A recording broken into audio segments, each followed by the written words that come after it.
ஆயுதங்கள் இல்லாமல் அமைதியாக கூடுகிற உரிமை இந்திய பிரஜைகள் அத்தனை பேருக்கு உண்டு என்கிற அடிப்படை உரிமை வழங்கப்பட்டிருக்கிறது.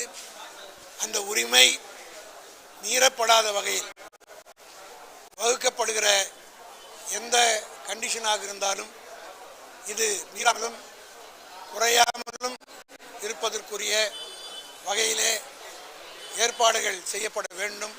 அந்த வகையிலே நீங்கள் போடுகிற அந்த உத்தரவுகள் நீதிமன்றத்திற்கு சமர்ப்பிக்கின்ற அந்த பரிந்துரைகள் இருக்க வேண்டும் என்ற அடிப்படையில் திராவிட முன்னேற்ற கழகத்தின் சார்பில் அதையே எங்களுடைய கருத்துக்களாக பதிவு செய்ய விரும்புகிறோம் என்று தெரிவித்து, ஆக ஃபண்டமெண்டல் ரைட்ஸில் இருக்கின்ற ஆர்டிகல் 19(1)B என்பதை மீறாத வகையில் எந்த கண்டிஷன் போட்டாலும் நீதிமன்றம் ஏற்று எதை கண்டிஷன் போட்டாலும் திராவிட முன்னேற்ற கழகத்தின் சார்பில் அதை ஏற்றுக்கொள்வது என்று நாங்கள் முடிவு செய்கிறோம்.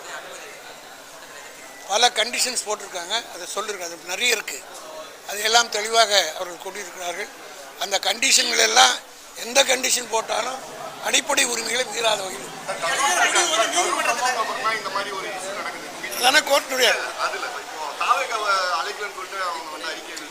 எனக்கு தெரியாது.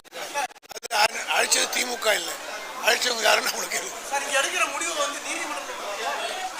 அரசு.